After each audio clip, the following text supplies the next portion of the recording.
izinkan saya untuk memperkenalkan diri terlebih dahulu ya. Mungkin kebanyakan teman-teman di sini sudah mengenal saya karena saya sudah bersamai teman-teman selama beberapa minggu. Tapi saya akan tetap memperkenalkan diri kembali. Nama saya Kuni Aisyah Habibah. Saya merupakan mahasiswi Fakultas Psikologi Universitas Gadjah Mada angkatan 2018. Di sini saya akan bertindak sebagai Master of Ceremony sekaligus sebagai moderator di acara webinar pagi ini. Nah, teman-teman, sebelum kita mulai webinar di pagi hari ini, ada baiknya kita berdoa terlebih dahulu ya. Berdoa sesuai dengan keyakinan masing-masing. Dipersilakan.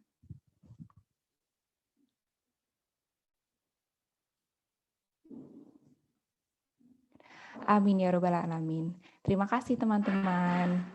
Nah, sebelumnya boleh ya bagi teman-teman yang mau menyalakan kameranya supaya kita bisa lihat wajah masing-masing. Yuk, yang mau menyalakan kameranya.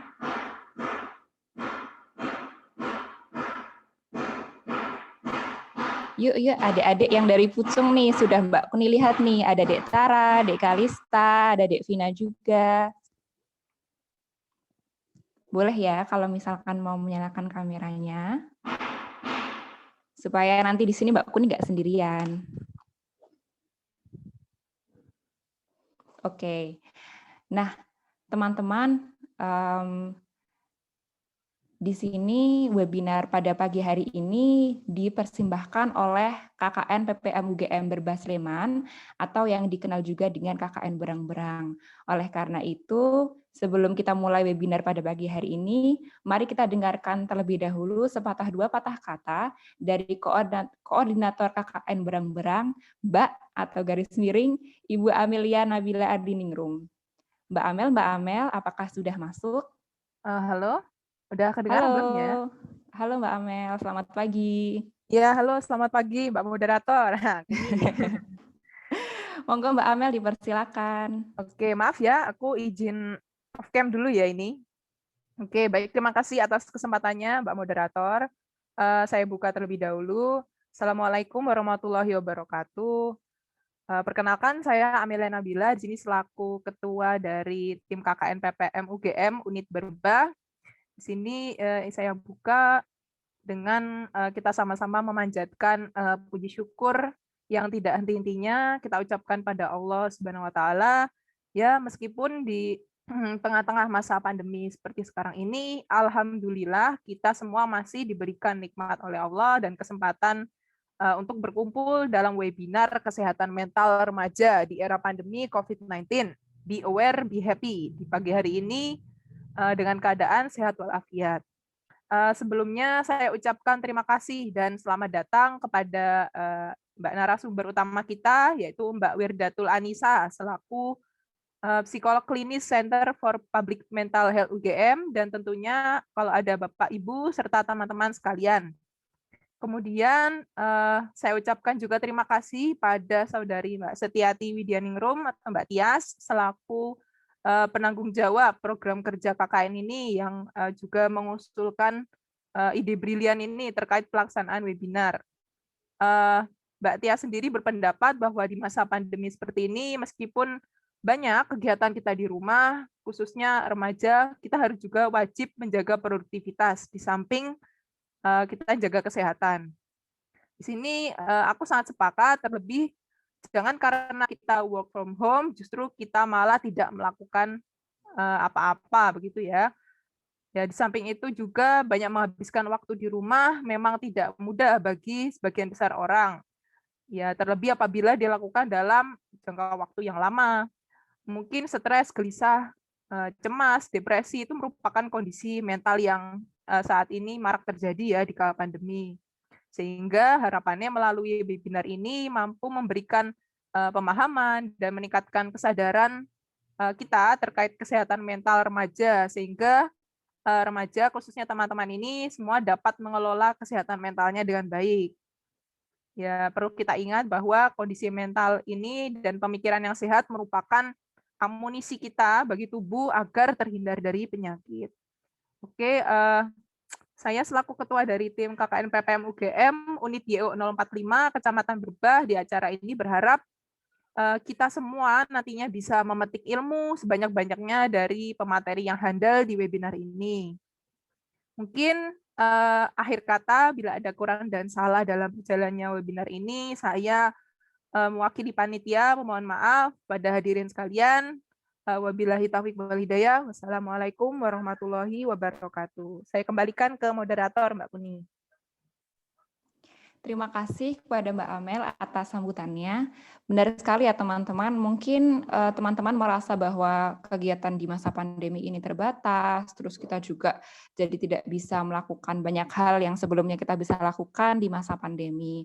Akan tetapi kita tetap masih perlu mengusahakan untuk menjaga produktivitas kita. Tapi mungkin teman-teman kemudian juga menanyakan kembali nih, mungkin teman-teman merasakan kesulitan atau merasakan tekanan, dan siapa sih yang nggak mengalami tekanan di masa pandemi ini? Meskipun teman-teman masih remaja, saya yakin juga teman-teman mengalami kesulitan tersendiri begitu. Nah, cocok banget nih sama yang akan dibahas oleh pembicara kita pada hari ini. Mungkin tidak usah banyak cuap-cuap lagi ya, sekarang mungkin kita bisa kenalan nih pada pembicara kita pada hari ini. Mungkin kurikulum vitae-nya bisa ditampilkan.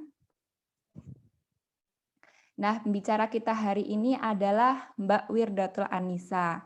Mbak Wirdatul Anissa ini merupakan psikolog klinis yang memiliki minat dan kepedulian terhadap isu kesehatan mental, psikologi anak remaja, serta dewasa muda, dan juga pengembangan diri serta psikologi positif.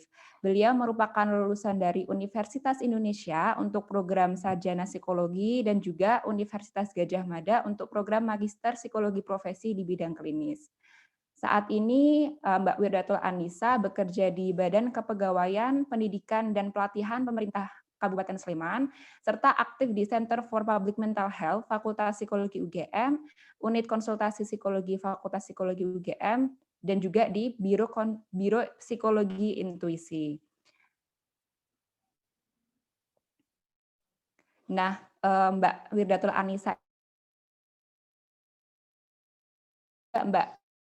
Anissa ini memiliki konseling bebas biaya, kemudian di atau seminar atau pelatihan daring atau pengisi program radio, kemudian konselor program konseling pengembangan diri di raihcita.id, psikolog call center pendampingan psikososial COVID-19, dan juga tim pendampingan psikososial. Wah, sudah lengkap sekali ya teman-teman. Dijamin ini pembicara hari ini tidak kaleng-kaleng, sudah top markotop, dan sudah bisa kita lihat track record-nya. Nah, mungkin kita bisa langsung sapa Mbak Wirdatul Anissa. Assalamualaikum Mbak Wirda. Waalaikumsalam. Apa kabar Mbak Wirda? Alhamdulillah baik, sehat. Alhamdulillah. Ini gimana kabarnya? Alhamdulillah baik Mbak Wirda. Senang sekali bisa bertemu Mbak Wirda kembali ini meskipun kita harus bertemu secara online ya Mbak. Nah mungkin ini teman-teman sudah tidak sabar lagi dengan materi yang akan Mbak Wirda sampaikan. Jadi nanti silakan teman-teman simak dengan sebaik-baiknya dan silakan aktif bertanya di sesi tanya jawab nanti. Oh iya, nanti akan ada door prize menarik untuk penanya terbaik nih teman-teman. Jadi jangan lewatkan kesempatannya ya. Oke, langsung saja mungkin Mbak untuk Mbak Wirda kami persilakan. Oke, terima kasih sebelumnya. Suara saya jelas ya? Jelas Mbak. Oke, ya selamat pagi teman-teman. Ini di sini pesertanya kira-kira kelas berapa aja nih? Remaja-remajanya nih. Ada yang mungkin mau tulis di kolom chat. Ya, sebelumnya sambil menunggu respon teman-teman, sebelumnya terima kasih untuk kesempatan yang sudah diberikan untuk sharing di sini pagi ini. Terima kasih juga untuk teman-teman dari teman-teman remaja gitu ya. Teman-teman remaja yang ada di Berbah ya? Betul ya. Yang udah hadir nih pagi-pagi hari Minggu gitu, yang enak untuk rebahan-rebahan gitu kan, tapi teman-teman hadir di webinar ini. Jadi semoga di sini nanti kita bisa sharing bareng-bareng gitu ya, tentang pengalamannya, terus juga materi yang ingin disampaikan, kayak gitu. Terus kemudian kalau misalnya teman-teman ada yang mau menyampaikan sesuatu, nanti bisa disampaikan di kolom chat. Jadi kita buat interaktif aja gitu ya. Gitu. Jadi nggak cuma dari saya, tapi dari teman-teman juga bisa menyampaikan. Atau misalnya nanti ada yang mau open mic juga dipersilahkan. Gitu. Oke, di sini pesertanya kira-kira apa nih? Mahasiswa. Ada yang pelajar? Yang pelajar ada nggak?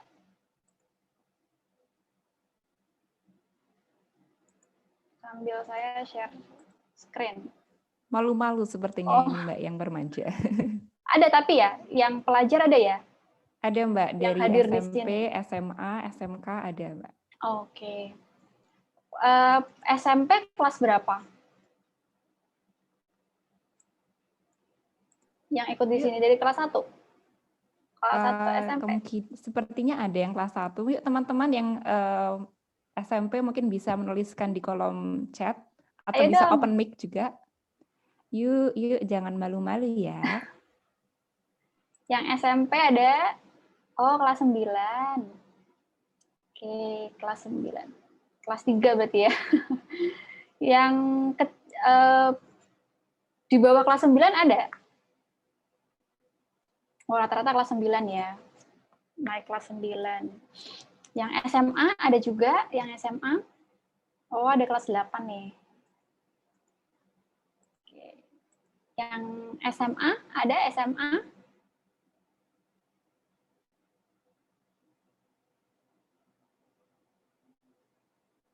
Halo, halo? Halo? Yang SMA ada nggak nih? Jangan-jangan AFK nih. Oke, kalau misalnya ini ya, belum merespon nggak apa-apa, tapi semoga hadir ya. Jadi meresponnya bukan karena hal yang lain, tapi karena mungkin malu dan sebagainya. Oke, nah ini kan saya diminta untuk sharing tentang menjaga kesehatan mental di masa pandemi. Terus teman-teman di sini mau yang pelajar atau yang mahasiswa itu kan sudah menjalani pembelajaran jarak jauh selama 1,5 tahun ya, kira-kira 1,5 tahun lah ya, 1 tahun berapa bulan lah ya, kayak gitu kan. Nah pasti udah ada pengalaman banyak banget nih selama 1,5 tahun belajar dari rumah. Ada yang mau sharing lewat chat, mungkin kalau misalnya malu untuk open mic, ada yang mau sharing apa yang dirasain selama belajar dari rumah 1,5 tahun, coba apa yang dirasain gitu selama belajar 1,5 tahun nih dari rumah. Misalnya kalau sebutkan satu kata gitu yang menggambarkan pengalaman teman-teman selama belajar di rumah. Ada yang mau sharing nggak? Bosen, udah ngerasa bosen ya 1,5 tahun ya. Oke, yang lain?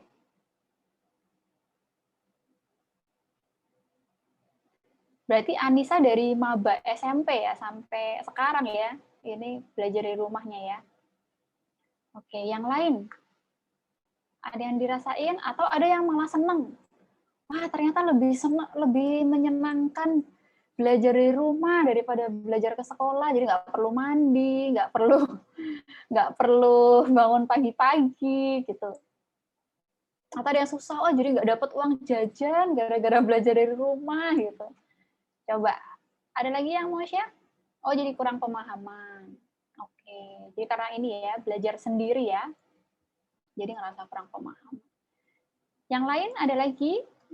Ini ada berapa nih jumlah pesertanya? Yuk bisa yuk. Oke, siapa nih ya? Tara, kalau Tara apa yang dirasain Tara?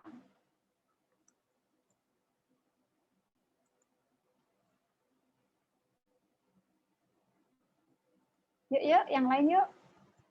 Bosen, kurang pengalaman, terus apa lagi? Supaya saya tahu nih kesulitan apa sih yang teman-teman alami gitu selama pembelajaran jarak jauh. Capek, tugasnya banyak. Oke. nggak paham pelajaran, sama ya yang dialami Regina sama Adelia ini kurang pemahaman. Nah, terus tadi dari bosen, kurang pemahaman, nggak paham sama pelajarannya, capek sama tugasnya. Nah, terus yang dirasakan apa? Emosinya. Emosi yang dirasakan apa tuh? Selama kemudian pembelajaran online. Ada yang kemudian jadi ngerasa cemas gitu. Misalnya, aduh nanti kalau nilainya jelek gimana ya? Gitu. Atau misalnya ada yang jadi ngerasa kesel sama diri sendiri, kok nggak paham-paham ya sama pelajarannya gitu. Atau malah kesel sama gurunya, kok gurunya nggak jelasin ya gitu, cuma ngasih tugas aja ya gitu. Ada ya kayak gitu. Oh, oke nih, oh suka nangis karena nggak ngerti harus gimana. Jadi saking bingungnya mau belajar sendiri nggak paham materinya gitu, tapi juga kalau minta dijelasin mungkin pembelajarannya kalau SMP SMA kayaknya ini ya kebanyakan pakai grup WA gitu ya, terus dikasih materinya apa, belajar sendiri gitu ya. Oke, terus mungkin ini bingung mau nanya ke siapa. Nah, kalau Anissa nih jadi ngerasanya kesel, cemas, jadi satu. Dan ini udah berlangsung sampai selama 1,5 tahun ini. Kira-kira ya. Oke. Nah, kalau menurut teman-teman yang teman-teman rasakan itu wajar apa enggak? Normal atau enggak?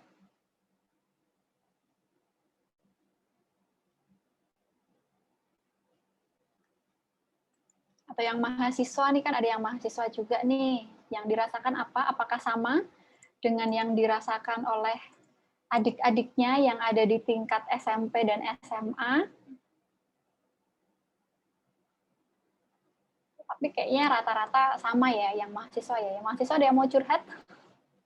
Atau yang KKN, pusing Mbak, KKN-nya jadi online. Gimana coba programnya gitu? Ada yang ngerasa kayak gitu? Kalau biasanya kan KKN kita mungkin program langsung gitu ya, bikin macam-macam gitu. Tapi kalau sekarang berpikir kerasnya adalah gimana program KKN-nya itu bisa impactful, tapi juga bisa dilakukan secara online gitu ya. Jadi harus putar otak. Gitu. Oke. Nah, terima kasih untuk teman-teman yang tadi udah sharing di kolom chat. Nah, saya jadi tahu nih kondisi merupakan reaksi yang normal gitu ya. Ada yang merasa kesel, jadi overthinking gitu ya, jadi mikirnya paham pelajarannya dan sebagainya gitu. Itu merupakan reaksi yang normal sekali di situasi kita yang sekarang sedang tidak normal. Kayak gitu. Kalau di awal-awal dulu mungkin masih asik-asik aja gitu ya, awal-awal belajar online, wah nggak harus ke sekolah dan sebagainya gitu. Tapi semakin lama, loh kok tugasnya semakin banyak gitu, kok materinya semakin sulit untuk dipahami. Apalagi kan sekarang pembatasan aktivitas, jadi teman-teman mungkin ngerasa jenuh, udah bosen tugasnya banyak, nggak bisa keluar lagi gitu. Jadi kan rasanya macam-macam banget ya, nano-nano banget. Nah, itu merupakan reaksi yang normal. Nah, cuman reaksi yang normal ini bukan berarti dia baik gitu ya, kalau misalnya kita biarkan. Kalau misalnya sedihnya kita buat berlarut-larut, kalau misalnya keselnya kita buat berlarut-larut, nah itu nggak baik tuh kalau udah berlarut-larut kayak gitu. Kalau udah berlebihan seperti itu. Karena nanti akan mengganggu aktivitas sehari-hari kita. Gitu ya, dan yang jelas yang pasti akan mengganggu kesehatan mental kita. Nah, kalau sehat mentalnya apa? Kalau kondisi mentalnya nggak sehat, wah, nanti udah ngefek kemana-mana. Semakin sulit memahami pelajaran. Terus juga mungkin ada yang udah demotivasi nih, motivasi belajarnya menurun gitu karena kayak udah apa ya, kayaknya juga nggak bakal paham deh sama pelajarannya gitu. Ada nggak yang mikir kayak gitu? Jadi tiap ada materi baru, wah ini kayaknya nggak bakal paham nih gitu, karena mungkin ngerasa materi sebelumnya tuh susah gitu ya. Jadi terus nggak semangat gitu, nggak termotivasi gitulah untuk belajar. Nah, nanti nih di kesempatan ini kita akan belajar gitu gimana supaya perasaan-perasaan yang teman-teman alami ini atau mungkin tadi ya stres karena tugas dan sebagainya itu bisa terkelola dengan baik. Jadi tetap bisa sehat mental. Gitu. Kalau menurut teman-teman nih, ini tadi yang disebutin sama teman-teman ya, tugas sekolah, keterbatasan aktivitas, jenuh gitu ya. Nah, sekarang nih kalau menurut teman-teman, kalau dengar kata sehat mental, apa yang terpikirkan oleh teman-teman? Ini panitia KKN-nya juga boleh menjawab ya. Siapa tahu kan ada yang ini udah tahu, tapi ada juga yang belum gitu. Kira-kira kalau dengar kata sehat mental, apa yang terpikirkan gitu? Oke, body positivity. Maksudnya gimana tuh body positivity? Tubuhnya positif gitu. Atau selalu positif. Oh, rasa tubuhnya nyaman. Oke, sehat jasmani dan rohani. Oke, ada lagi yang lain?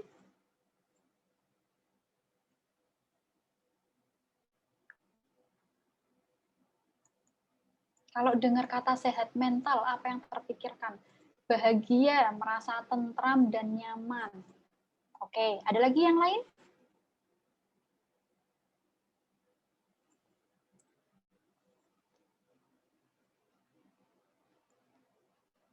Jiwanya nggak terguncang, gitu ya. Jiwanya nggak terguncang.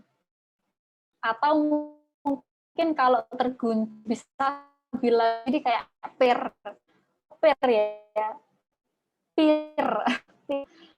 ya. Pir itu kan kalau misalnya apa namanya dia mungkin kalau atau kalau ada yang tahu bola bekel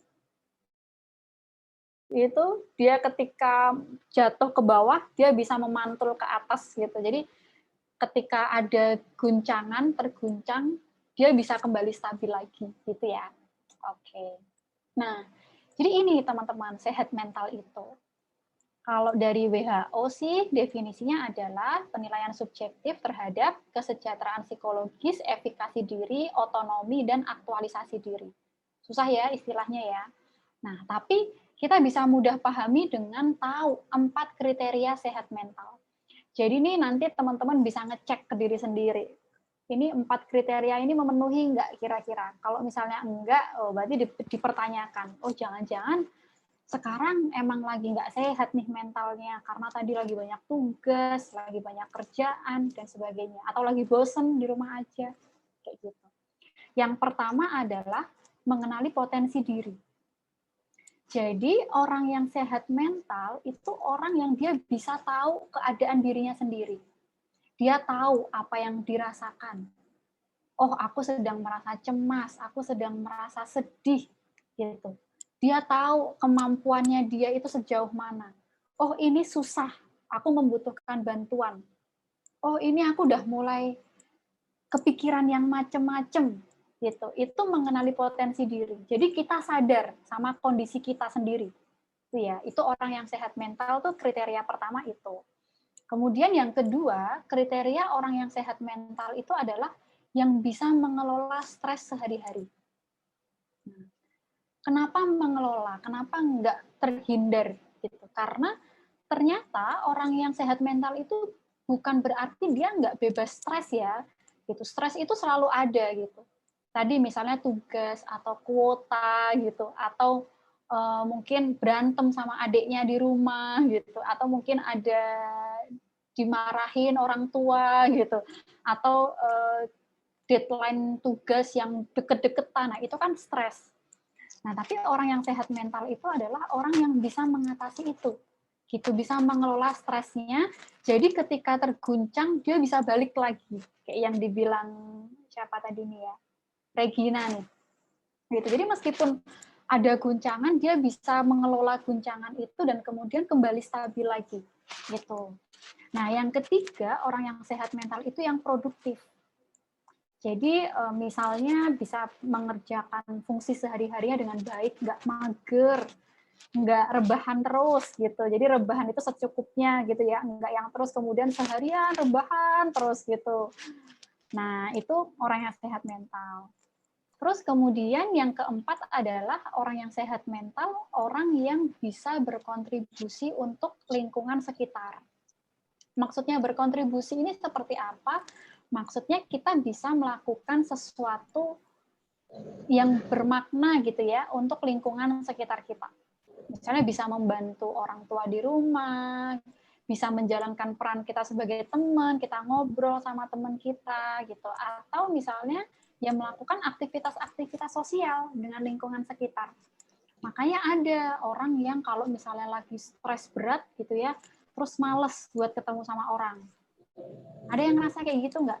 Kalau misalnya lagi banyak masalah tuh kayak bawaannya tuh mager gitu buat ketemu sama orang. Pengennya mengurung diri di kamar. Pengennya di kamar aja atau pengennya menyendiri aja. Gitu. Nah, itu bisa menjadi tanda. Kalau misalnya kondisi mental kita, oh kayaknya lagi nggak sehat nih. Biasanya aku seneng nih ngobrol sama teman lewat WA gitu atau telepon gitu kan. Tapi kok belakangan ini ngerasanya males banget ya gitu. Nah, itu bisa menjadi tanda. Gitu ya. Nah, yang perlu dipahami teman-teman, kondisi sehat mental dan sakit mental kita itu tuh kayak penggaris. Kayak garis yang panjang, artinya bisa naik turun. Dalam satu kondisi kita bisa mungkin dalam kesehatan mental yang sangat optimal gitu ya, skornya misalnya 100. Tapi karena lagi banyak tugas, kurang istirahat, kebanyakan overthinking gitu malamnya, jadi stres dan sebagainya, terus menurun. Jadi 50 gitu misalnya. Tapi kemudian dengan bisa mengelola stresnya, terus naik lagi misalnya jadi 80 gitu. Nah, kondisi mental kita kayak gitu. Sama kayak fisik. Fisik kita kan juga gitu ya, kalau misalnya sekarang nih sehat, tapi nanti kalau misalnya nggak nafsu makan atau istirahatnya kurang, nah mungkin badannya jadi demam gitu, atau jadi lemes bawaannya. Nah, itu kan fisiknya jadi ya. Tapi setelah itu kita tidur yang cukup, kita makannya teratur, kan fisik kita juga jadi kuat lagi. Fisik kita jadi sehat lagi. Nah, kondisi mental kita juga seperti itu. Jadi ini stigma-stigma yang negatif tentang orang yang stres, orang yang stres tuh lemah, atau orang yang stres tuh, atau orang yang sakit mental tuh gila dan sebagainya. Itu stigma. Itu pandangan yang salah ya. Karena sebenarnya kondisi mental kita sama kayak kondisi fisik kita.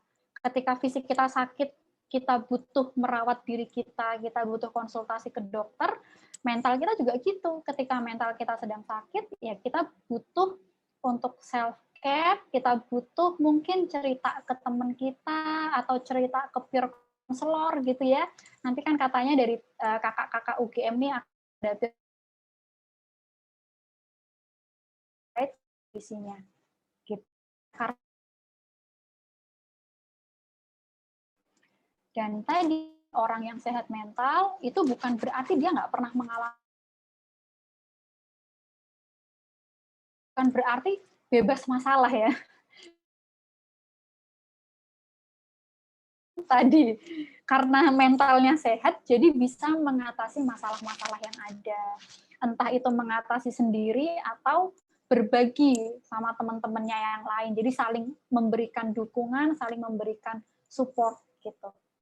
Dan ketika kita merasa sedih, kita merasa marah, kita merasa takut, kita merasa cemas gitu ya, bukan berarti itu kita punya sakit mental gitu. Karena emosi apapun itu, mau itu emosi yang positif atau itu emosi yang negatif, itu bagus gitu. Misalnya nih, ketika merasa cemas, berarti kan itu menjadi alarm ya. Oh, ada sesuatu yang aku anggap sebagai bahaya.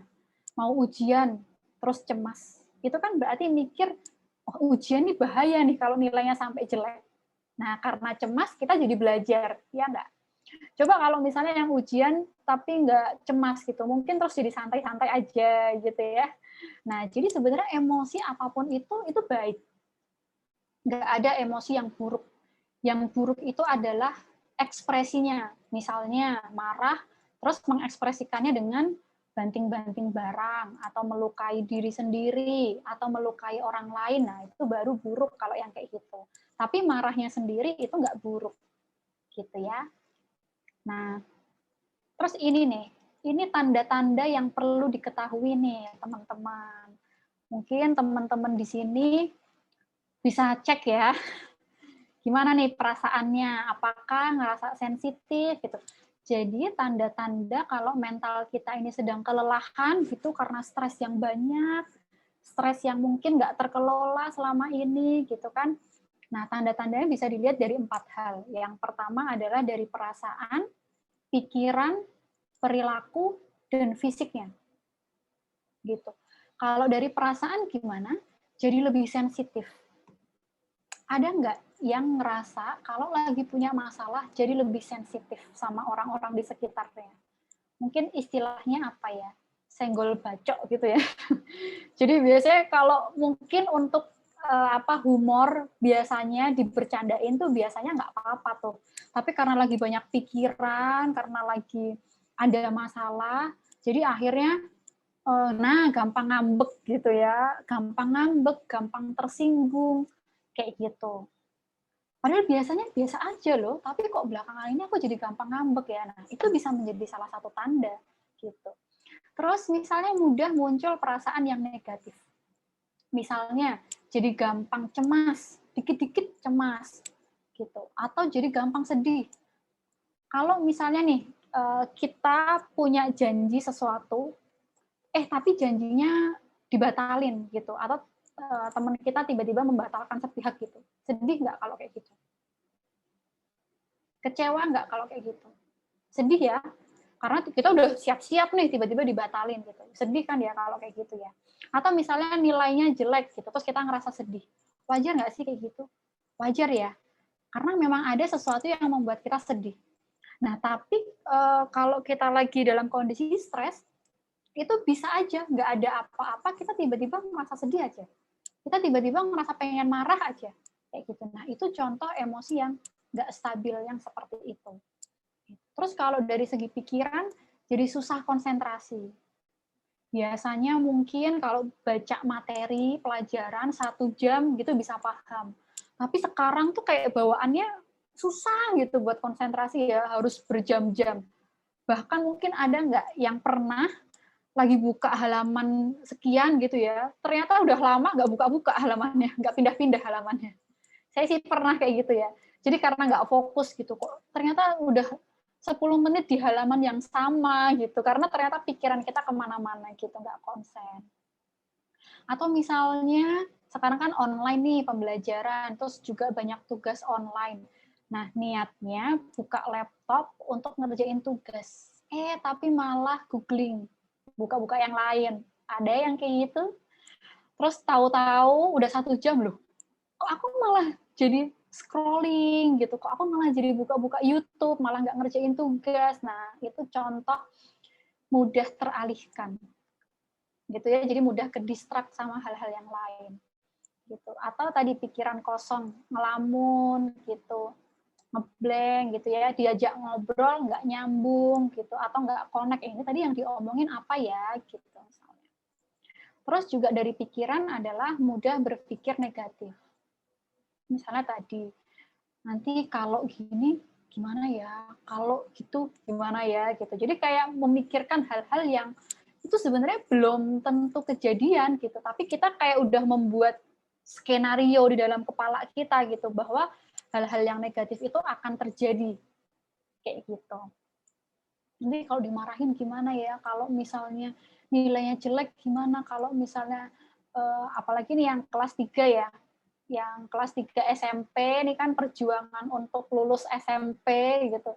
Yang kelas 3 SMA perjuangan juga nanti persiapan cari kuliah. Nah, itu kan nanti sering banget nih kekhawatiran-kekhawatiran itu gitu. Nah, orang yang dalam kondisi kelelahan gitu secara mental itu akan semakin mudah gitu untuk berpikir hal-hal yang negatif.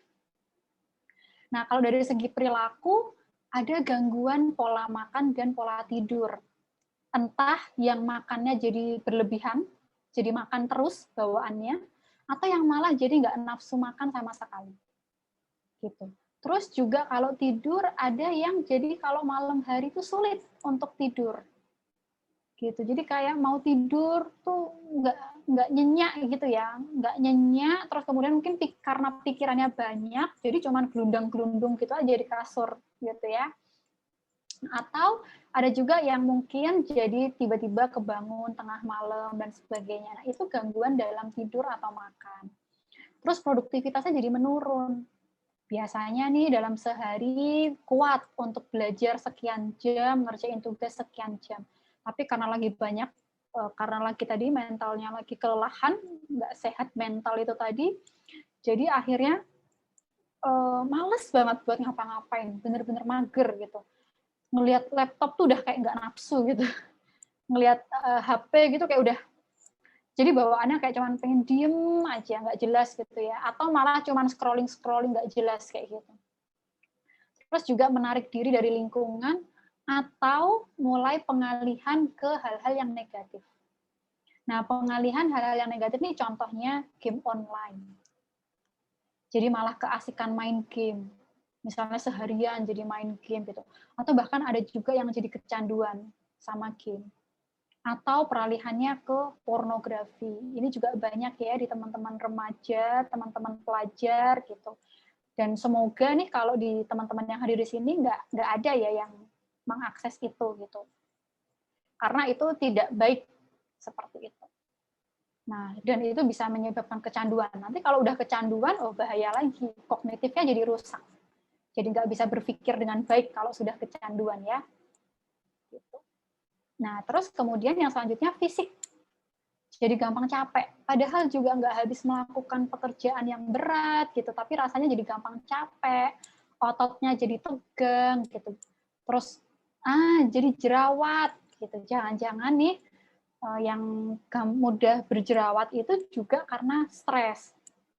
Kayak gitu. Kalau saya dulu waktu ngerjain skripsi atau tesis tuh, stres ya ngerjain, terus langsung jerawatnya jadi banyak tuh kayak gitu. Nah, itu bisa jadi loh, bisa jadi jerawat yang ada di wajah kita itu juga faktor stres, karena stres itu juga berkaitan dengan hormon. Atau kalau yang punya asma atau MAH, jadi kambuh asmanya, MAH-nya juga jadi kambuh. Tekanan darahnya juga jadi nggak normal, gitu ya. Nah, kondisi-kondisi ini adalah kondisi-kondisi yang perlu teman-teman sadari.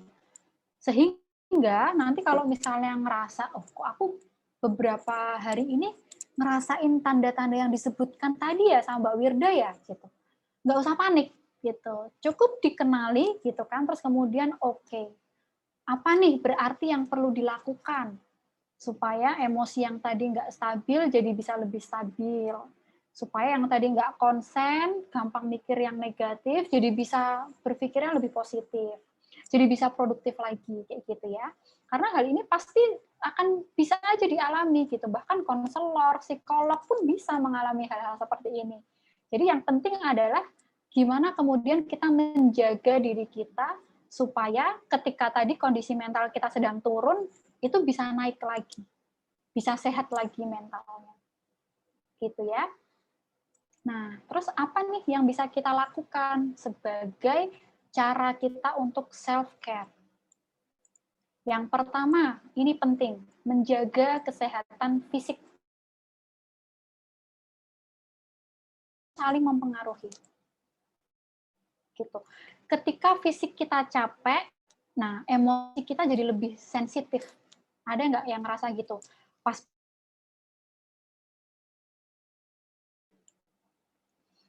ngaruh. Ya, nggak sehat mental itu tadi, fisik kita juga ternyata jadi gampang ngedrop. Makanya di kondisi pandemi ini kan selalu diingatkan ya, ayo jaga kesehatan, jangan sampai stres gitu, atau dikelola stresnya supaya imunnya nggak turun gitu. Karena ternyata saling mempengaruhi, sehingga nih teman-teman perlu menjaga kondisi kesehatan fisiknya, tetap beraktivitas fisik. Jadi karena belajar online kan mungkin kita akan lebih banyak duduk, akan lebih banyak berbaring gitu ya di tempat tidur. Jadi tetap perlu beraktivitas fisik gitu. Misalnya bersih-bersih rumah gitu ya, atau olahraga ringan gitu di rumah kayak gitu. Jadi tetap perlu beraktivitas fisik. Kemudian menjaga makannya. Makannya juga makan makanan yang bergizi. Kalaupun lagi nggak nafsu makan, sebisa mungkin ayo dipaksa gitu ya untuk makan meskipun sedikit, supaya tetap ada nutrisi yang masuk. Karena nggak ada logika tanpa logistik ya. Jadi logistik itu sangat penting gitu. Dan untuk bisa kuat kita butuh energi ya, gitu kan. Terus yang ketiga nih, ini juga kayaknya masalah yang banyak dihadapi oleh teman-teman remaja, tidurnya begadang. Ada di sini yang suka begadang tidurnya. Nah, jadi ini perlu dijaga supaya tidurnya itu nggak begadang. Karena di malam hari itu sebenarnya waktu untuk tubuh kita beristirahat. Gitu ya. Jadi kalau yang suka begadang sebaiknya mulai insaf gitu ya. Untuk menteraturkan lagi jadwal tidurnya. Gitu. Apalagi kalau begadangnya main gadget. Ya, itu tetap harus ini ya, dikurangi gitu. Nah, terus selanjutnya adalah menjaga nih dari apa yang kita lihat dan apa yang kita dengar. Karena ternyata ketika kita banyak terpapar gitu ya dengan informasi-informasi yang negatif, itu bisa mempengaruhi kondisi mental kita. Jadi ikut mikir yang negatif, jadi ikut merasakan hal-hal yang negatif. Jadi ini kalau misalnya teman-teman di sini suka main media sosial, gitu perlu filter-filter. Yang dilihat, yang dibaca itu sebaiknya adalah hal-hal yang positif. Gitu. Termasuk juga terkait COVID gitu ya. Mendingan kita mengakses informasi yang itu sifatnya mengedukasi, kayak cara menjaga kesehatan, protokol kesehatan, gitu.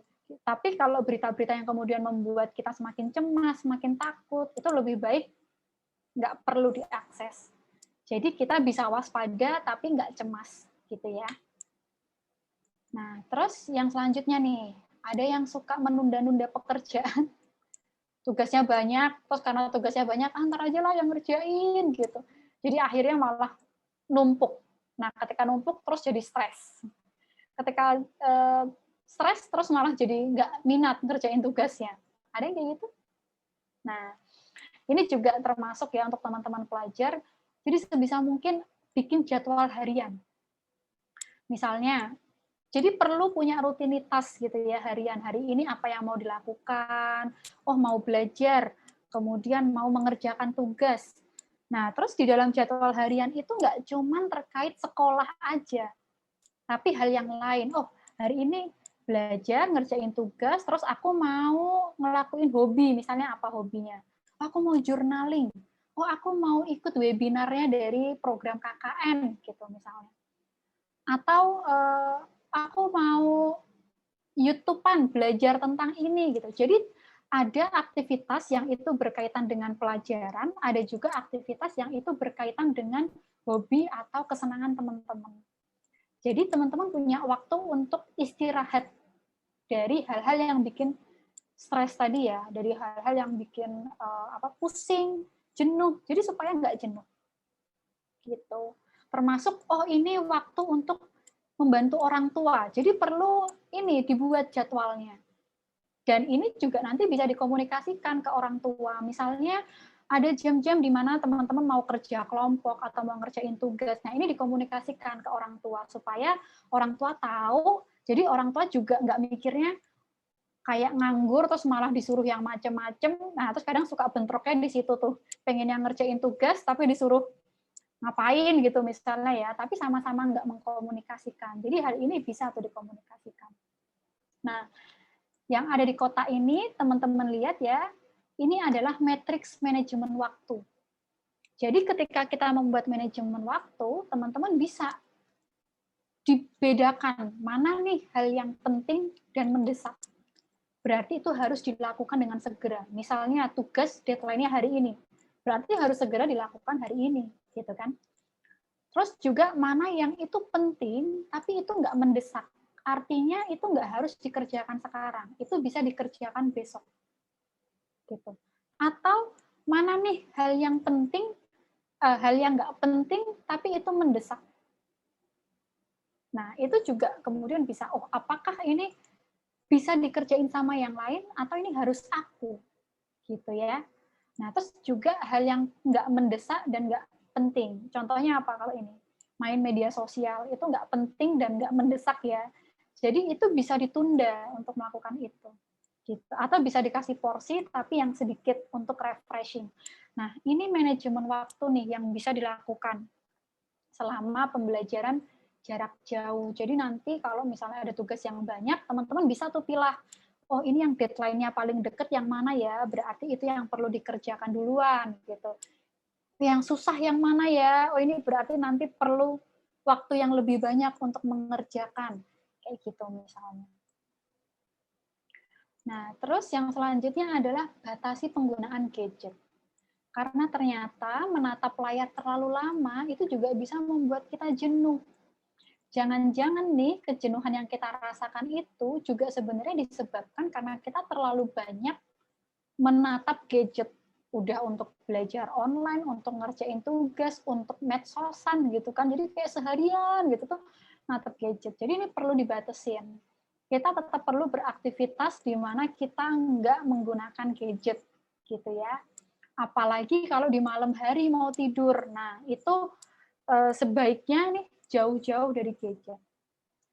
Ada yang di sini suka kalau misalnya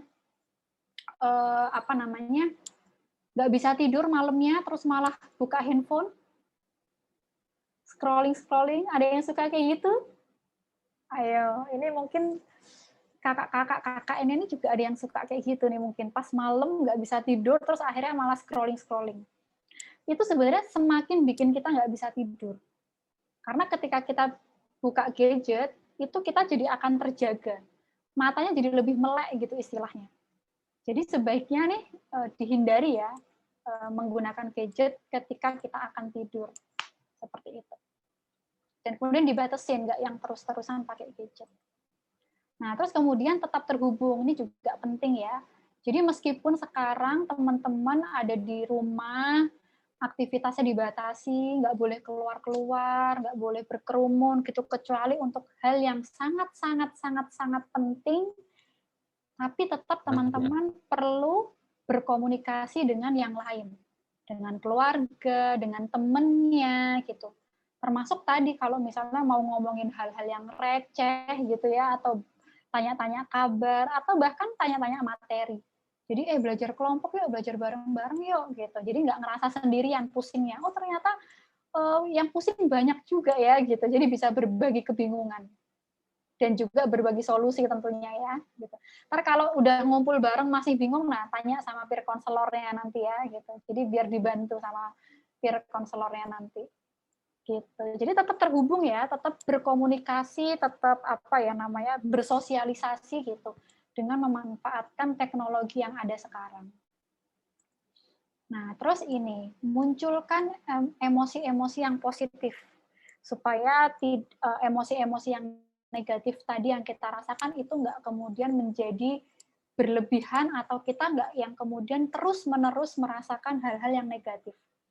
Contohnya apa? Supaya kita bisa terus merasakan emosi-emosi yang positif, melakukan aktivitas yang menyenangkan. Jadi teman-teman bisa apa nih ya kegiatan yang bikin aku senang. Tapi tadi ya nggak terus kemudian terus-terusan. Nanti wah aku nonton film terus malah jadi nonton film terus-terusan. Nah, itu juga nggak baik ya kalau kayak gitu. Nah terus kemudian melakukan aktivitas yang menyenangkan atau hobi gitu ya. Tadi kayak misalnya wah seneng kerja bakti ya, mungkin terus bantu orang tuanya ikut kerja bakti gitu. Nah, itu juga bisa ya. Atau seneng bersih-bersih terus membantu untuk bersih-bersih rumah dan sebagainya. Atau seneng masak.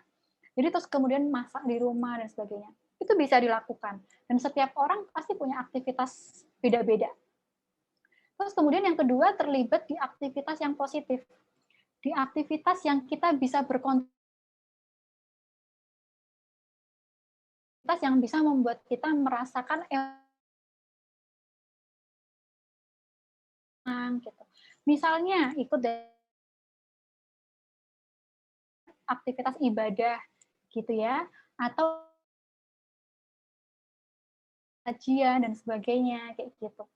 Dan tentunya dengan kondisi pandemi sekarang ya dipertimbangkan yang kegiatan-kegiatan yang aman gitu ya, bukan yang kemudian berkerumun dan sebagainya.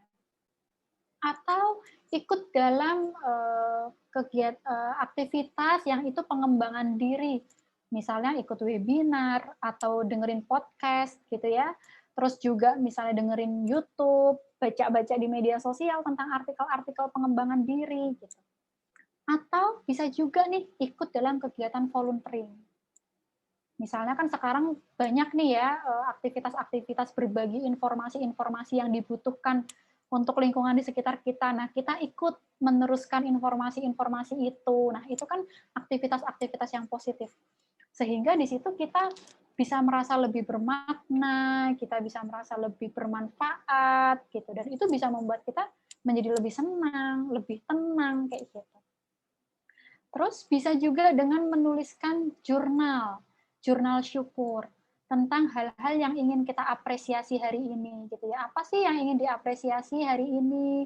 Apa sih yang ingin disyukuri gitu hari ini? Wah, hari ini setelah sekian hari aku mager, aku bisa bangun pagi untuk ikut program KKN.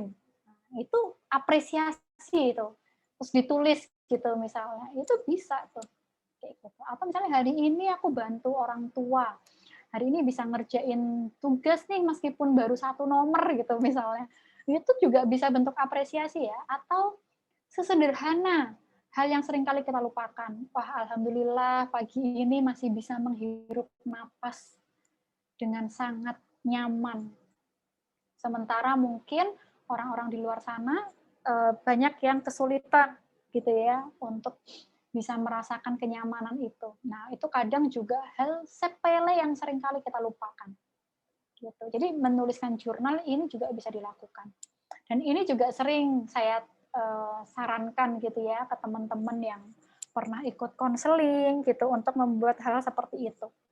Jadi akhirnya meskipun kita ngerasa capek, banyak tugas, nggak paham sama materi, tapi kita bisa menyadari bahwa ada hal-hal lain yang baik yang terjadi pada diri kita.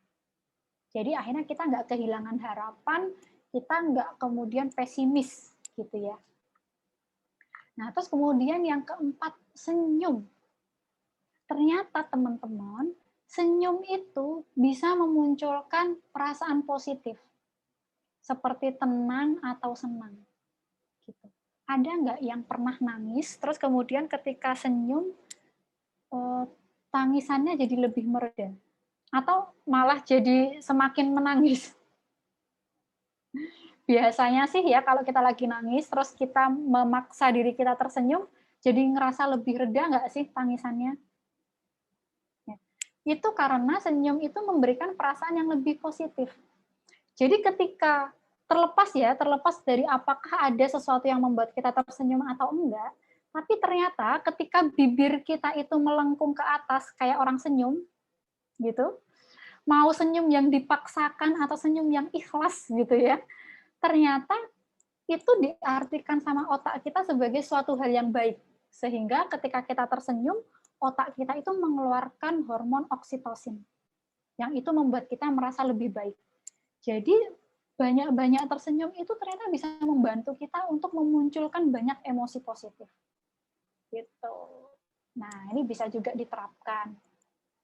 Bangun pagi sambil bercermin gitu, kemudian tersenyum, atau pas mau bobo gitu ya, kemudian tersenyum gitu, terapi senyum gitu ya.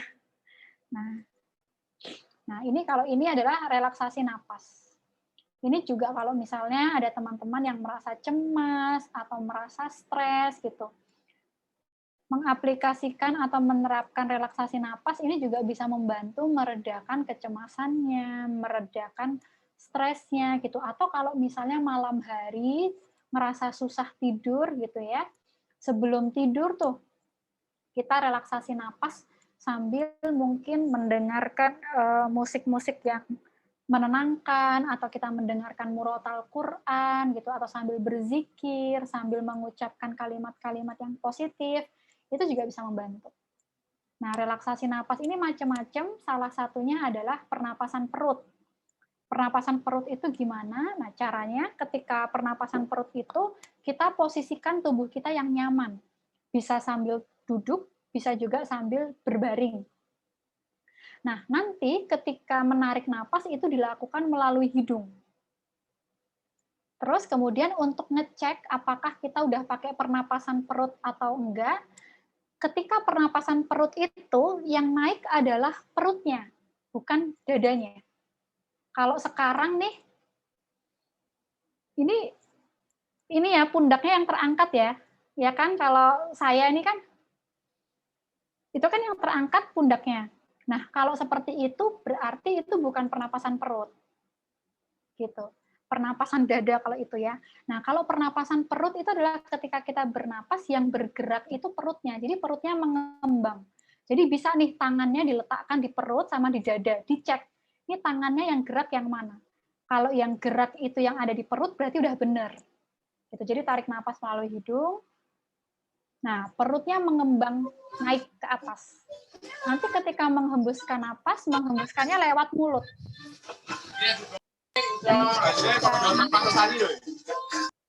Dan ketika menghembuskan, nanti perutnya bergerak ke bawah. Gitu. Jadi tarik napas, hembuskan pakai mulut, lewat mulut. Gitu. Nah, hal ini bisa dicoba. Ketika lagi cemas atau lagi banyak gitu pikiran-pikiran yang negatif, untuk menenangkan diri, relaksasi seperti ini bisa dilakukan. Ya, jadi tarik napas, perutnya mengembang ke atas, hembuskan napas melalui mulut, perutnya bergerak ke bawah.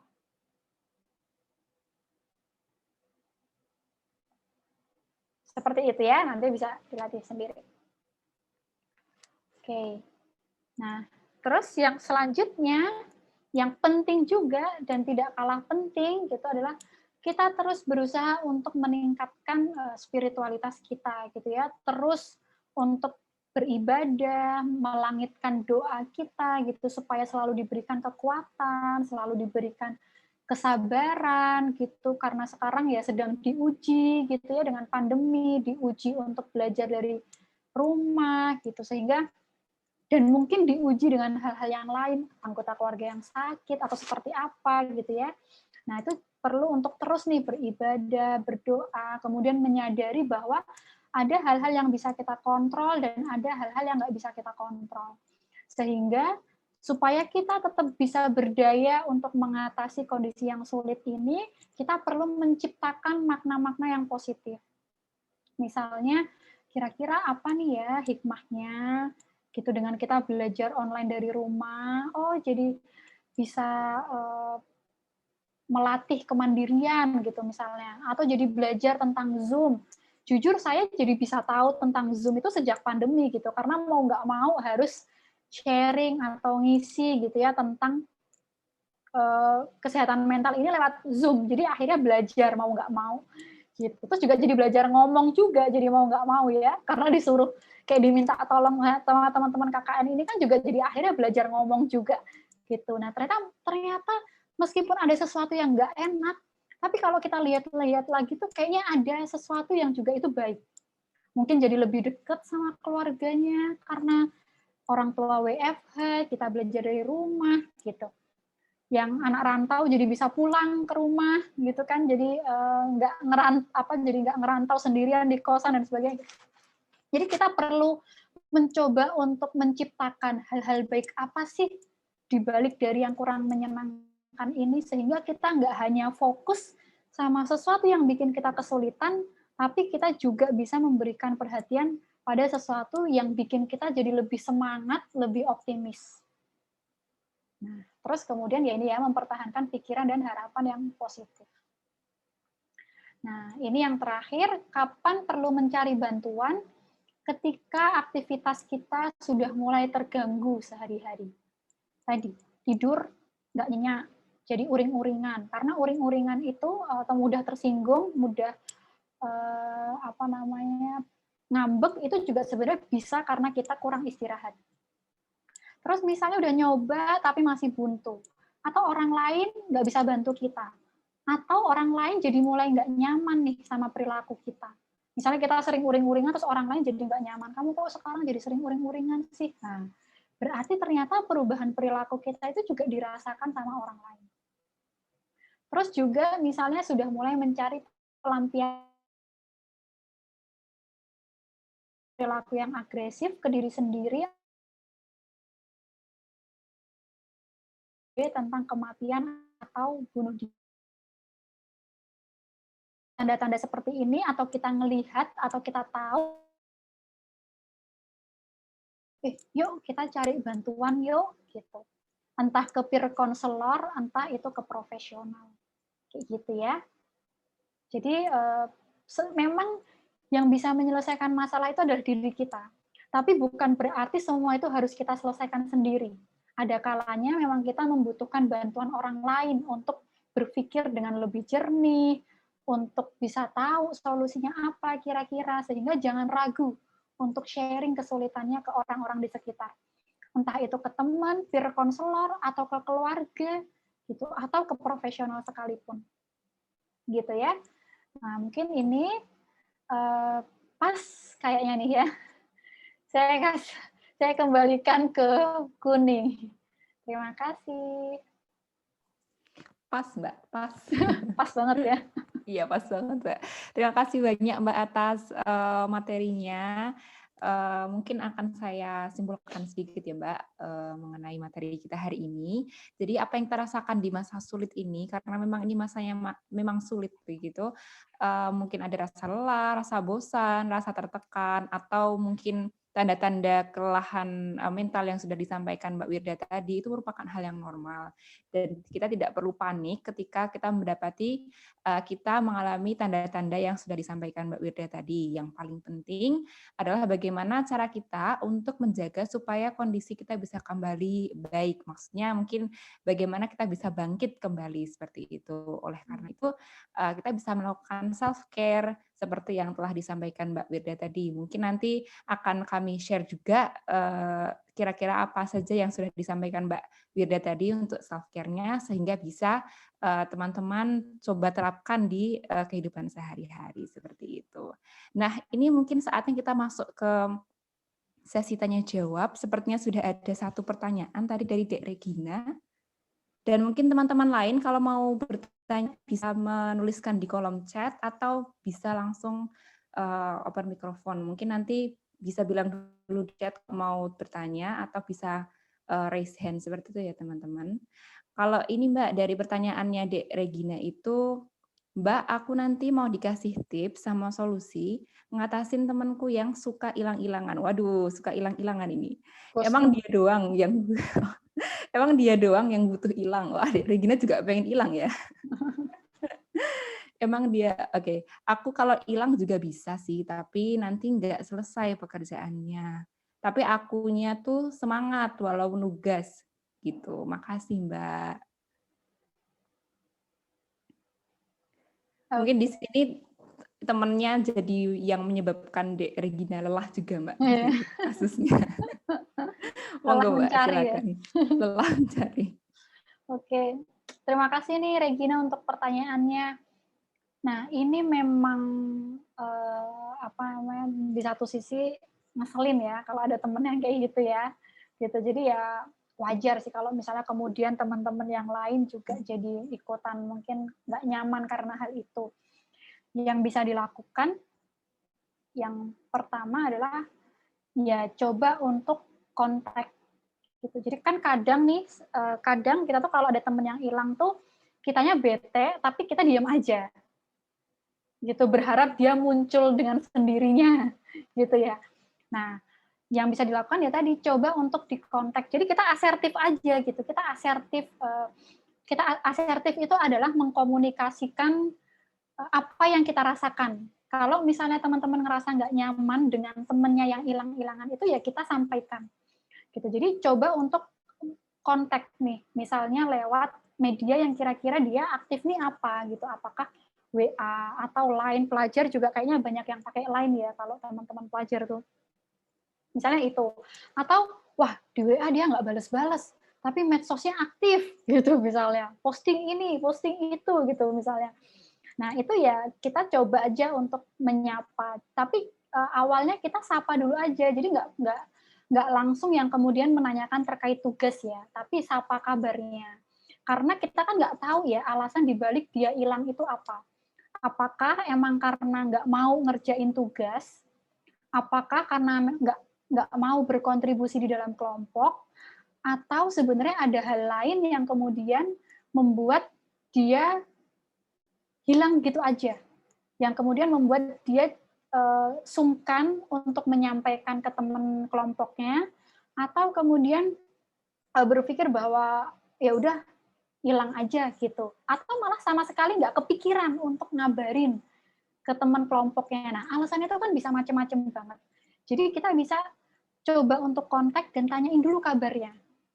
Gimana nih kabarnya gitu. Ada kesulitan apa, kira-kira seperti itu. Nah, setelah kita tahu kondisinya dia, baru baik-baik kita sampaikan. Ini terkait tugas nih, ini kan perlu diselesaikan ya, dan sebagainya gitu. Kira-kira nih kesulitanmu tuh apa? Gitu. Karena kami juga merasa nggak nyaman kalau misalnya tiba-tiba hilang gitu aja gitu. Kami jadi berprasangka yang nggak baik gitu sama kamu gitu kan. Kalau misalnya ada kesulitan, akan lebih baik kalau kita omongin bareng-bareng. Jadi istilahnya bisa kita bagi lagi kira-kira apa yang mungkin bisa dia lakukan tergantung sama kondisi yang sedang dia hadapi. Kayak gitu. Nah, kalau misalnya yang terjadi adalah sama sekali nih nggak ada informasi apa-apa gitu ya, terus misalnya atau dia sendiri yang memang bilang gitu kalau atau memang sudah ada indikasi dia nggak mau berkontribusi gitu, ya udah kita sampaikan kalau misalnya dia nggak berkontribusi ya konsekuensinya apa, namanya mungkin nggak muncul di dalam tugas kayak gitu.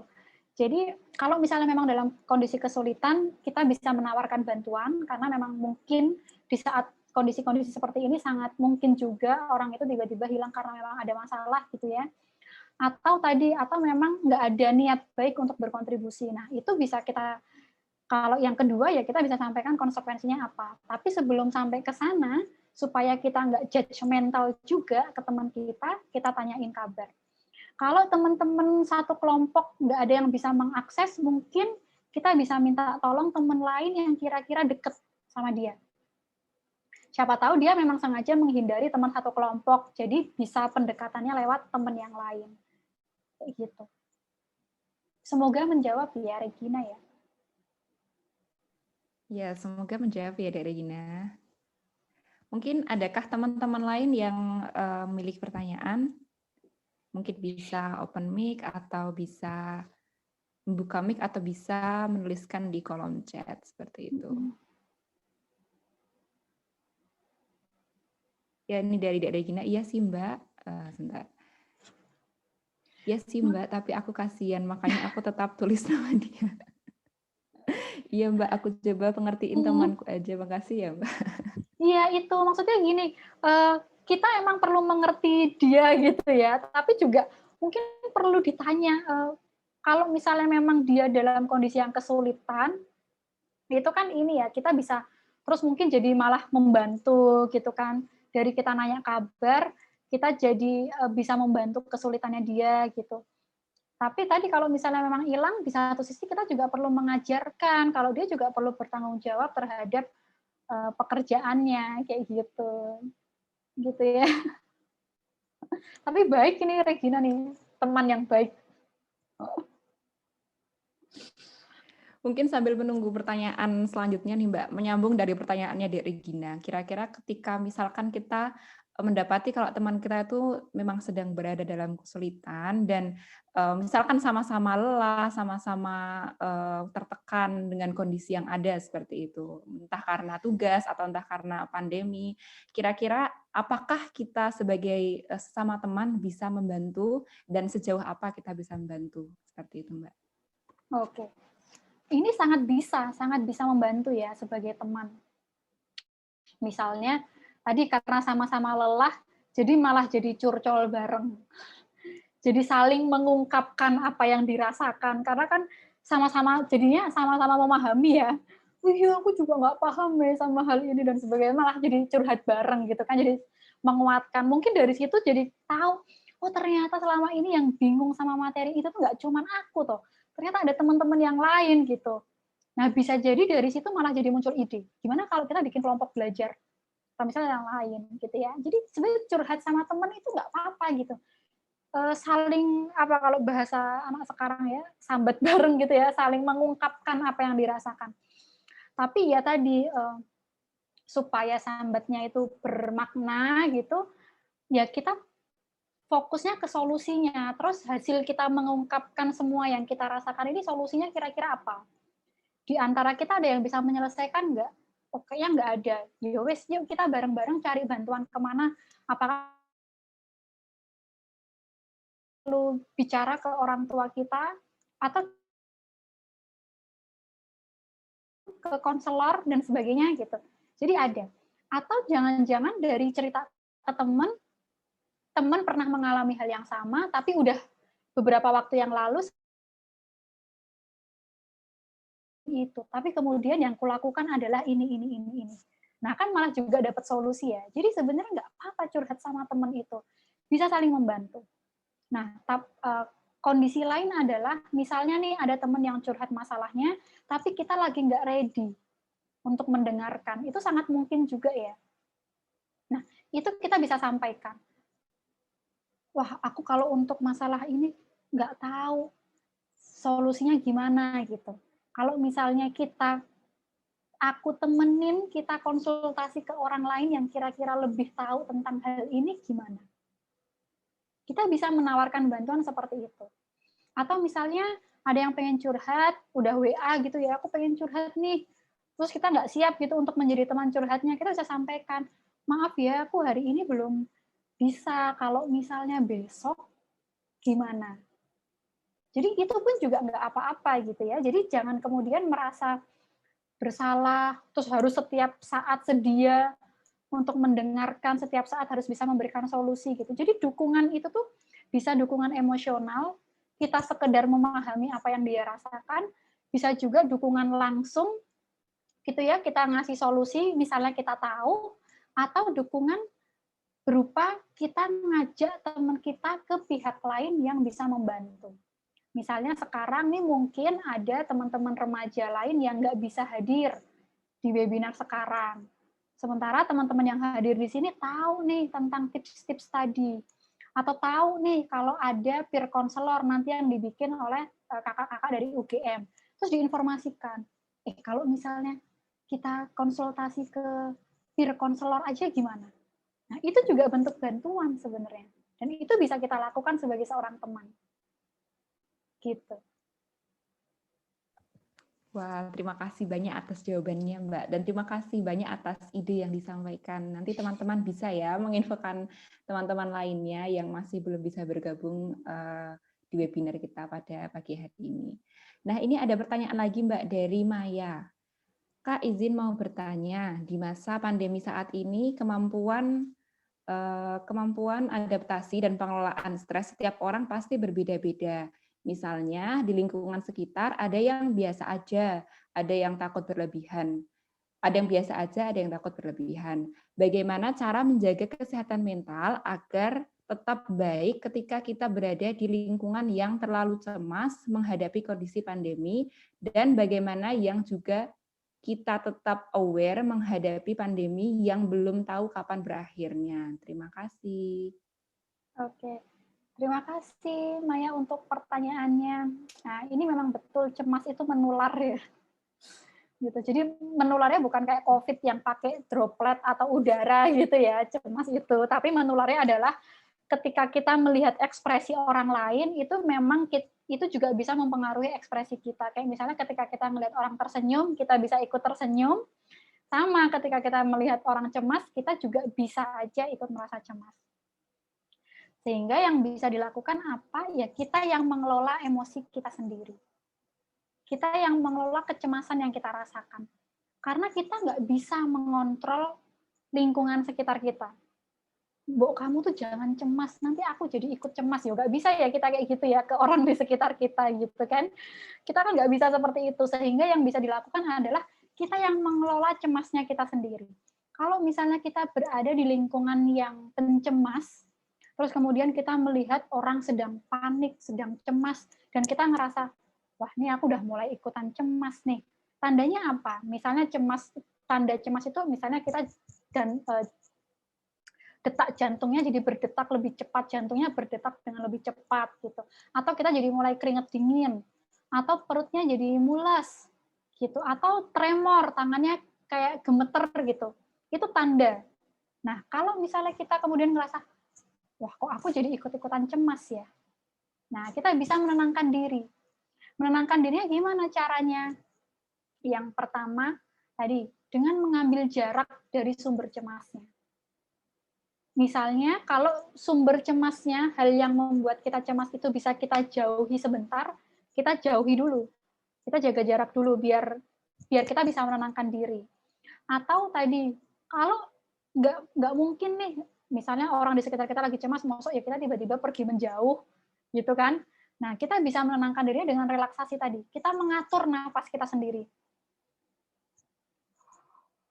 Oke, jadi kita mengatur napas kita sendiri supaya emosi kita lebih stabil, supaya cemas kita mereda. Gitu. Baru kemudian kita sadari, apa ya yang kemudian membuat aku cemas? Jangan-jangan kita juga jadi ikut berpikir hal-hal yang negatif. Nah, hal-hal yang negatif itu tadi kita kelola. Cara mengelola hal pikiran negatif itu gimana? Yang pertama adalah kita ngelihat, ada nggak hal-hal yang mendukung itu? Misalnya kaitannya dengan COVID, cemas, orang di sekitar kita panik gitu ya, atau cemas karena akan tertular kayak gitu. Nah, kita bisa kemudian berpikirnya seperti ini. Oke, ini udah pakai prokes, udah menerapkan prokes gitu, udah menjaga jarak. Jadi kita mengumpulkan fakta-fakta yang ada, karena pikiran-pikiran negatif kita itu tuh sebenarnya bukan fakta. Itu cuma pikiran kita. Itu asumsi kita. Cuman kalau orang udah cemas itu selalu diyakini gitu ya, padahal belum tentu benar. Gitu. Jadi kita yang perlu mengelola diri kita. Kalau sumber cemasnya memang bisa kita hindari, ya kita perlu menjaga jarak dari sumber cemas itu. Tapi kalau misalnya nggak bisa, ya kita yang mengatur emosi kita yang mengatur cara pikir kita yang mengatur pikiran kita yang mencoba untuk menenangkan diri dengan merelaksasi gitu ya, atau dengan melakukan hal-hal tadi yang bisa membuat kita merasa lebih tenang, merasa lebih positif kayak gitu. Karena lagi-lagi lingkungan di sekitar kita itu nggak sepenuhnya bisa kita kontrol. Apa yang orang lain rasakan, apa yang orang lain pikirkan, apa yang orang lain lakukan, itu nggak bisa kita kontrol. Sehingga yang bisa kita kelola adalah diri kita. Gitu. Nanti malah semakin stres kalau kita berusaha mengontrol orang lain, karena udah jelas-jelas nggak bisa kita apa-apain, gitu ya. Kita cuma bisa membantu dia untuk lebih tenang, tapi pada akhirnya kayak gimana kan itu udah di luar kontrol kita. Seperti itu. Baik, terima kasih atas jawabannya Mbak, dan semoga ini nanti menjawab pertanyaannya Maya ya. Mungkin di sini ada satu lagi pertanyaan, Mbak, mungkin juga akan jadi pertanyaan terakhir kita, mengingat waktunya sudah mau habis, seperti itu. Pertanyaan dari Dian, izin bertanya, bagaimana kita harus bersikap dengan orang yang anteng atau pendiam? Orang itu nggak nakal, tapi ketika dimintai tolong-tolong atau yang lainnya, susah merespon. Gimana caranya biar nggak anteng? Makasih. Oke, terima kasih Dian untuk pertanyaannya. Ya, ini juga orang yang anteng tuh penuh misteri ya. Ini kira-kira apa yang membuat anteng, tapi ya anteng itu juga berkaitan dengan karakter. Bisa jadi memang orangnya itu udahlah anteng, inisiatifnya kurang gitu mungkin ya. Tapi perlu dilihat juga, ada orang yang anteng itu memang kalau di situasi sosial yang ramai. Gitu. Misalnya ketika dalam diskusi kelompok itu cenderung anteng gitu, atau ketika di dalam grup kan ada ya yang kalau di WA gitu nggak ngerespon, diem, iya diem aja, enggak juga diem aja gitu. Tapi ketika dalam japri dia lebih ekspresif, dia lebih bisa mengekspresikan apa yang dia pikirkan atau apa yang dia rasakan gitu. Nah ini juga perlu dicari tahu sih. Kalau konteksnya ini adalah kerja dalam kelompok, ya kita perlu coba mencari tahu ini stylenya seperti apa sih orang ini gitu. Atau memang jangan-jangan orangnya nggak nyaman itu ketika berada di dalam kelompok gitu. Jadi lebih milih diam. Ya kalau yang seperti itu ya mau nggak mau mungkin kita perlu apa sifatnya jemput bola gitu ya, menghubunginya japri gitu. Dan sifatnya adalah kamu bantu bagian ini ya gitu. Kalau misalnya memang kurang inisiatif, kan ada juga ya orang yang anteng tapi inisiatifnya tinggi. Jadi nggak ngerespon di grup, tapi ketika dihubungi personal ngerespon dan bisa. Tapi ada juga ya yang mungkin inisiatifnya tuh rendah. Jadi kalau nggak ditodong, dia nggak akan mengajukan diri. Gitu. Nah, itu yang perlu dipahami sih. Dan apa namanya ya, kita yang kemudian mungkin perlu berusaha untuk menyesuaikan cara berkomunikasinya. Gitu. Ya, usaha lain yang bisa dilakukan adalah ya sebenarnya suasananya udah hidup, tapi ya mau dihidupin kayak gimana seperti itu. Gitu. Dan kita yo sulit dia ngerasa lebih nyaman mungkin harapannya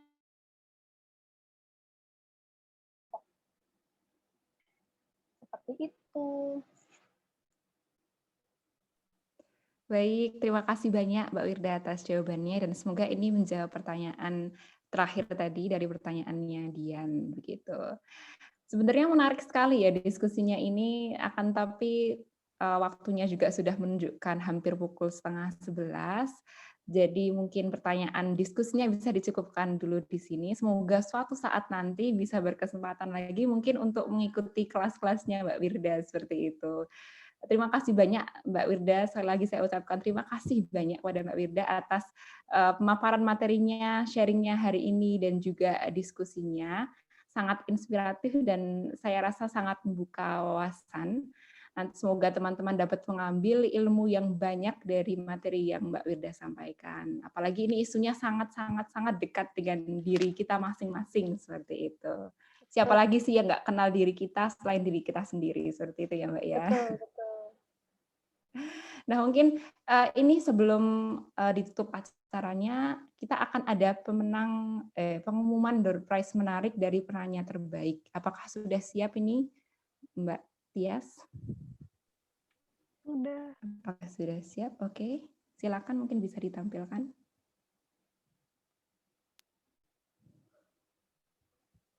Nah, sudah tertebak ya. Penanyanya ada 3, yaitu dari Dek Regina, Maya, dan juga Dian. Nanti bisa menghubungi CP yang ada di poster yang kemarin dibagikan, atau mungkin bisa menghubungi kakak yang KKN di daerahnya masing-masing, di dukuhnya masing-masing, seperti itu. Mungkin sebelum diakhiri, ini akan ada sesi dokumentasi seperti itu, teman-teman. Mungkin yang bisa open kamera, mari kita open kameranya terlebih dahulu supaya bisa kelihatan nanti di fotonya, nggak gelap-gelap hitam-hitam. Yuk, kita open kamera dulu. Kakak-kakak yang KKN juga, mari open kamera sebentar saja untuk dokumentasi.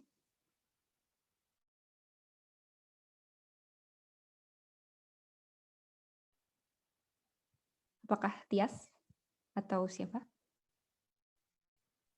Iya, Silakan di saya aba-aba. aba-aba ya. Ayo teman-teman bisa on cam dulu.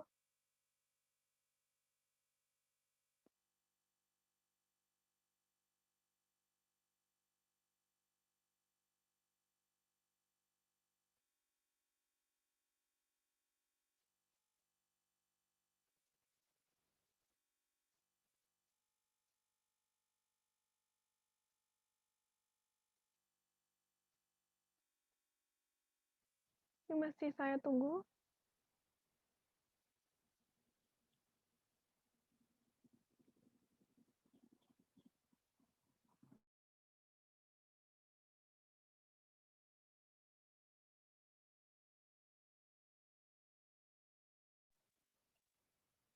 Iya.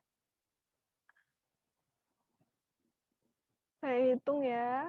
1, 2, 3. Lagi. 1, 2, 3.